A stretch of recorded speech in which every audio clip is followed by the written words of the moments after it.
On behalf of the General Assembly, I have the honor to welcome to the United Nations His Excellency Sergei Elbekjov, President of Mongolia, and to invite him to address the Assembly. Mr. President, Mr. Secretary General, Excellencies, and ladies and gentlemen.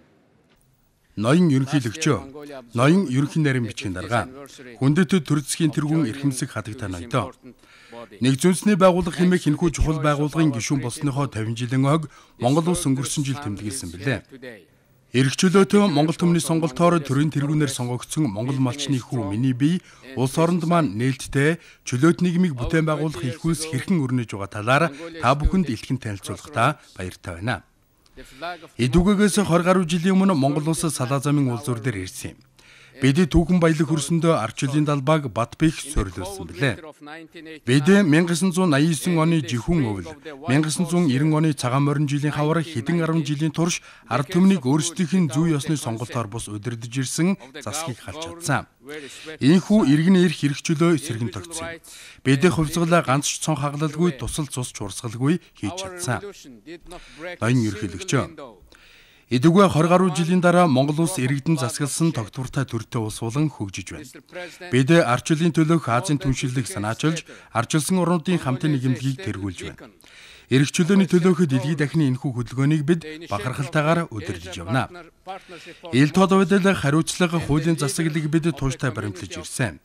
Эдгээр нь арчлал оршин тогтнох хөгжин бичгийн үндэс суурь гэдгийг бид мэднэ. Тиймээс бид нийгэмдээ төрийн өндөр албан тушаалтнаас эгэл жирийн иргэн хүртэл авилгыг үл твчих үйлсийн төлөө ажиллаж байна. Авилга бол харанхуйд өсөн үржих халдвар төвчний ням мэт олон нийтийн итгэлийг өгүүлж, хөрөнгө оруулагчдыг үргэн айлгаж, иргэдийн боломж бололцоог дээрэмдэн тонож, улс үндэстний маань амин чухал дархлаанд халдаж байна. Бид харанхуйг гэрэлтүүлж энэ өвчний эсрэг эрчимтэй довтолж таслан зогсоох ёстой.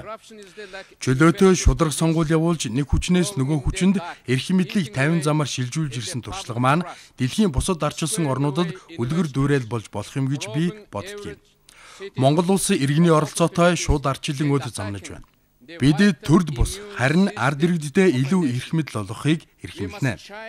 Монгол улс дорн дах арчилын түгээн дэлгэрүүлэгч хөдөж болж байгаагаараа бахархдаг. Ноён ерөнхийлөгчөө, төгс арчлал гэж үгүй. Бусад арчилсан орнуудад тулгардаг хүндрэл сорилтууд манад бас тулгарч л байгаа. Арчлал сонгуульд санал өгснөөр дуустдаггүй. Саналаа өгөх нь арчлалын зөвхөн эхлэл юм. Монгол улс арчлал эдийн засаг газар зүйн байрлалгээд олон төвшөнд онцгой байр эзэлдэг. Тунгалаг ил тод байдлын төлөөх тууштай замнал, инх тавин наримтлын төлөөх итгэл сэтгэлээрээ бид бүс нутгийн идэвхтэй тоглогч болж чадсан. Эдийн засгийн салбарт бид гайхамшигтай өсөлтийн замд гарлаа. Өнгөрсөн онд манай эдийн засаг 17 гаруй хувиар өслөө. Өсөлтийн энэхүү хурдаа хадгалах нь бидний хувьд том сорилт юм а. Энэхүү сорилтыг бид даван туулахын төлөө бэрхшээлийг сөрөн ажиллаж байна. Бид хөгжлийнхөө хоёр том зорилтыг тэнцвэртэй хангахаар ажиллаж байна. Нэгдүгээрт эдийн засгийн өсөлтөөр бий болсон боломжуудыг Монгол хүн бүрт тэг шийдлүүлэх. Хоёрдугаарт Монгол улс бизнесийхэд нээлттэй олон улсын хамтын нийгэмлэгийн идэвхтэй гишүүнүүдгээ дэлхийн нийтэд тодорхой баттай нотлон харуулах явдал юм а. Бид дэд бүтцээ сайжруулж эрүүл мэндэ боловсролын салбараа дэлхийн түвшинд хүргэх шаардлагатай байгаа. Иргэдийнхээ ойрын болон хэтийн хэрэгцээг хангахын тулд маш их зүйл хийж бүтээх хэрэгтэй байна. Бидний амжилтын түлхүүр нь манай ард иргэд юм а. Бид иргэдийнхээ ирээдүйд хөрөнгө оруулах хэрэгтэй байна. Бид нийгмийн болон эдийн засгийн дэд бүтцтэй хөрөнгө оруулалт хийх шаардлагатай байна. Бид хүүхдүүдийнхээ гэрэлт ирээдүйд хөрөнгө оруулалт хийх ёстой. Хийх ч болно. Ноён ерөнхийлөгчөө, дэлхийн хамтын нийгэмлэгийн шинээр гарч ирж буй залуу удирдагчдын хувьд Монгол улсад олон улсын түвшинд хэрэгжүүлэх тэргүүн зорилтууд бий. Эдгээрээс нэн чухал нь байгаль дэлхийг хайрлан хамгаалах үйлс юм. Улс орнуудын эдийн засаг тэлж үсгийн хэрээр улс орон бүр их дэлхийг хамгаалах үүрэг хүлээх ёстой. Энэ жил нэгдсэн үндэсний байгууллагын байгаль орчны хөтөлбөрөөс байгаль орчныг хамгаалах чиглэлээр бидний авч хэрэгжүүлж байгаа үйл ажиллагааг үнэлэн шагналаа олгосонд миний бие талархаж байна. Бид цаашдаа улам ихийг хийх болно. Бидний өөр нэг чухал зорилт бол хүний эрхийг түгээн дэлгэрүүлэх үйлс юм а. Монгол улсад цаазаар авах ялыг зогсоогоод байгаа юм лээ. Ерөнхийлөгчийн хувьд миний бие уг ялын гүйцэтгэлд хориг тавьсан. удахгүй бид цаазаар авах ялыг бүрмөсөн халах хууль гаргахаар ажиллаж байна. Төрийг хүн ард иргэд бий болгодог. Өөрийг нь бий болгосон иргэнийхээ амийг хороох эрх нэгч төрд байх ёсгүй гэдэгт итгэдэг. Энд би нэг л зүйлийг тодорхой хэлье. Цаазаар авах ял бол шудраг бусдад тэмцэх арга биш. Энэ бол босормог балмад явдал юм а. Ноён ерөнхийлөгч, дэлхийд дахины их тайвныг сахин хамгаалахын төлөө хөлсөд Монгол улс тууштай зүтгэж ирсэн. Бид дэлхийд даяар цөмийн зэвсгийг үгүй хийж их дэлхийг аврах ёстой. Монголын газар шороонд цөмийн хог аяглыг булшлахын эсрэг бид баттай зогсож байна. Монгол улс цөмийн зэвсэггүй бүсгийсэн статустай болсны 20 жилийн ой энэ жил тохиож байна. Энэ сарын 17-ны өдөр Нэгдсэн үндэсний байгууллагын аюулгүй зөвлөлийн байнгын 5 гишүүн орон бүгд найрамд Хятад ард улс, Франц, Оросын холбооны улс, Их Британи, Умард Ирландын нэгдсэн фант улс болон Америкийн нэгдсэн улс цөмийн зэвсгээс ангид байх Монгол улсын статусыг нотлон хамтарсан мэдээлэл гар үсгэж зурсанд Монгол улс талархаж байна.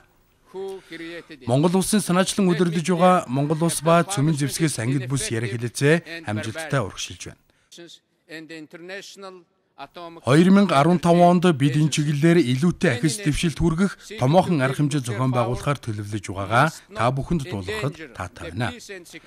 Зарим улс орн цөмийн эрчим хүчээр эрчим хүчний хэрэгцээг хангахаас өөр аргагүй байгаа хэдий ч аливаа орны цөмийн хөтөлбөр Нэгдсэн үндэсний байгууллага болон олон улсын цөмийн эрчим хүчний байгууллагын байнгын хараа хяналтаар явагдах ёстой.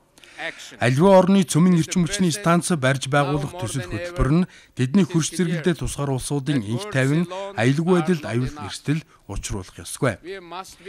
Эдгээр сорилт хүндрэлүүдийг шийдвэрлэх гол арга зам нь салан хөндий ирэх бус харин хамтран ажиллах явдал юм а. Илүү дипломат арга ажиллагаа, илүү яриа хэлэлцээ, илүү үйл ажиллагаагаар бид асуудлаа шийдэх ёстой. Ноён ерөнхийлөгч, уг яриагаараа бүхнийг шийдэхгүй гэдэг нь улам бүр ойлгомжтой болж байна. Инх тайвныг сахин хамгаалахын тулд бид нэгэн санаа зоригтойгоор тууштай ажиллах шаардлагатай байна. Зөрчил тэмцэл ялангуяа ойрхон орнуудын бүс нутагт хурцлаж байгаа энэ цаг үед инх тайвны төлөө илүү тууштай тэмцэх хэрэгтэй боллоо. Эрхэм элчин сайд болон албаны хүмүүсийн ливд амьдсан нь үнэхээр эмгэнэлтэй. Дипломат харилцааны эрхэм зорилго бол инх тайван. Элчин сайдын яамны нутаг дэвсгэрт халдаж байгаа нь олон улсын гэрээ эрх зүй түүний үг үсгийг уландаа гიშгэж байгаатай утга нэг юм а.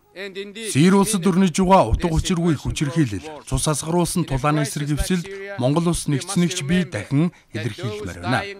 Хэдийгээр сэрийн хөдөлгөөн 50 замаар эхэлсэн ч харамсалтай нь засгийн газрын зүгээс хүчирхийлэл төрхирлээ. Өдрөөс өдөрт цаг хорон өнгөрөх тусам нөхцөл байдал улам дорцоор байна. Сэр улсад өрнөж байгаа хямралыг жишээлж үзвэл зөвхөн сэрийн иргэд өртөж амьрсдэж байна гэж үзэх боломжгүй юм а. Бид нэг дэлхий дээр зэрэгцэн амьдарч байгаа хүн төрлөختөн учраас тэд бидний ах дүүс мөн. Дахиад нэг хүний алтан ам шатгаангүйгээр үргэлтгэхээс өмнө дэлхийн нийтэд цус асгаруулсан аллах хядлагыг эцэс болгох тэмцэлд нэгтгэх зүйтэй. Бидний цэцэг цэвэр шиг охид хүүгүүд сургуульд сурч өөрсдийнхөө ирээдүйг мөрөөдлийг бүтээн байгуулах биелүүлэх ёстой. Эдгээр охид хүүгүүдэд тэдний эцэг эхчүүдийн ам гудамжинд өргөдөж тэдний амьдрал хар дарсан зүйчиг өнгөрөх ёсгүй. Энэ бол зүгээр нэг телевизийн нэвтрүүлэг биш. Нэгдсэн үндэсний байгууллагын гишүүд бид тэр нэвтрүүлгийн үзэгчидч биш. Зүгээр нэг телевизийн нэвтрүүлэг үзэх гэж энэ байгууллага байгуулагдаагүй. Бид шийдвэр гаргах хэрэгтэй. Бид үйлдэл хийх шаардлагатай байна.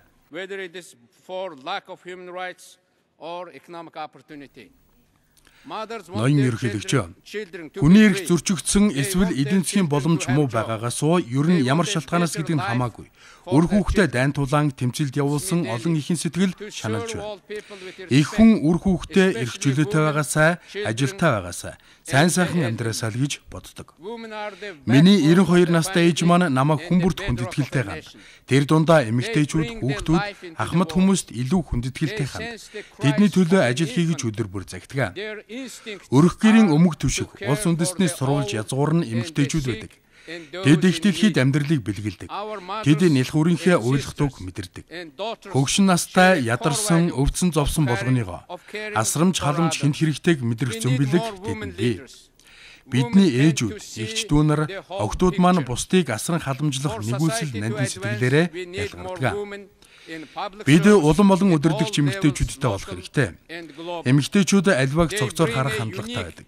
Нийгмийн хөгжлийг урагшлуулахын тулд төрийн үйлчилгээний бүх шатанд илүү олон эмэгтэйчүүдийг ажилуулах шаардлагатай байна. Дэлхийн нийтийн өмнө тулгамдаа дугаа асуудал бэрхшээлийг даван туулахад эмэгтэйчүүд онцлог байдлаар хандах нь дамжиггүй. Эмэгтэй дарангуйлагч, гараа цуссан удирдагч гэж та бүхэн сонссон уу? Үгүй л болов уу? Илүү олон эмэгтэй эрх мэдэлтэй байсан бол бид илүү эв найртай, илүү хамтаж, арай бага зовлон зүтгүүртэй, арай бага зөрчил тэмцэлтэй байх байсан гэж би боддог. Өнгөрсөн 6 дугаар сард болсон манай парламентын сонгуулиар эмэгтэй парламентчдын тоо өмнөхөөсөө 3 дахин өссөнийг та бүхэнд дуулгахад таатай байна. Ноён ерөнхийлөгч, эмэгтэйчүүдэд эрх мэдэл олгохын тулд охид хөвгүүдийн сурах боловсрох эрх тэгш байх учиртай. Боловсрол бол хүний язгуур эрх юм. Хүний хөгжлийн чөлөөт нийгмийн суурь нөхцөл нь боловсрлоо. Чанартай боловсролын үе таалгыг бид хүүхдүүдэд, хүүхэд бүрт нээж өгөх үүрэгтэй. Тийм өртөө хүмүүс. Зэр зэвсэгт биш, харин бид үр хүүхдүүдийнхээ боловсролд илүү хөрөнгө оруулах ёстой. Боловсрол бол хүүхэд бүрийн авьяас чадвар, нөөц бололцоог нээж өгдөг түлхүүр юм. Маргаашийн иргэдийн боловсролд хөрөнгө оруулахын ач холбогдол улс орны хувьд ч дэлхийн техникийн хувьд ч агуу их юм а. Эрдэм боловсролтой улс үндэстнүүд эдийн засгийн хувьд баталгаатай, хүний эрхийг дээдлэн хүндэлдэг, улс төрийн илүү их эрх чөлөөтэй байдаг. Ноён ерөнхийлөгч, Монгол улс ураг шахин дэвшиж байгаа тухай дэлхийн хамтын нийгэмлэгийн идэвхтэй гишүүн байсарах болно гэдгээ нотлон хэлэхдээ би баяртай байна. Эрхэм нэр төрийн хүндлэлийн хамт эрх үүрэг аль аль нь ирдэг гэдгийг бид ойлгодог. 850 жилийн тэртээ эзэн богд Чингис хаан мэдээлсэн. Дэлхийн түүхнээ хуурай газар дээрх хамгийн том эзэнт хөрөнгө Чингис хаан байгуулсан билээ. Тэр өөртөө ганц ч хөшөө босгоогүй юм а. Морин дил дээр дэлхийг эзлэх амархан. Харин мориноосоо буугаад улс гэрээ засаж төвхнүүлэх амаргүй хэмээн эзэн Чингис хааны хэлсэн үг бий. Хэдүүлээ үннээлээ. Төмөн янзын түүхтэй дэлхийд дипломат байх нь амаргүй болжээ. Бүх хүнд тэгш бололцоо олгохын төлөө тэмцэх чамаргүй. Авилгын хар үр урхай руу гэрэл гэгээ тусгах бас л хэцүү. Хуулийн засаглалаар нийгмийг удирдахч бас амаргүй. Жинхэнэ арчлыг цогцлооно гэдэг ч хэцүү. Харин хөшөө баримл босгох амар. Эвдлэх нураах бүрч амархан, сайн засаглах амаргүй.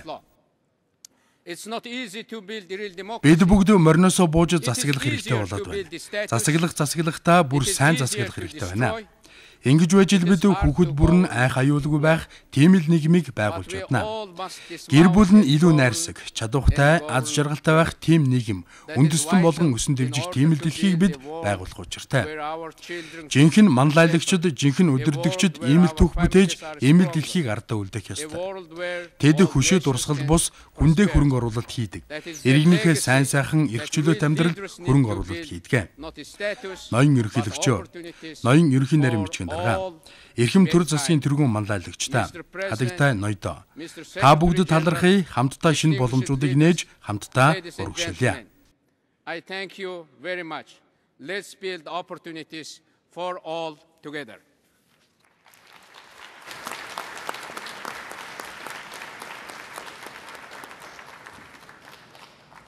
On behalf of the General Assembly, I wish to thank the President of Mongolia for the statement just made. May I request representatives to remain seated while we greet the President.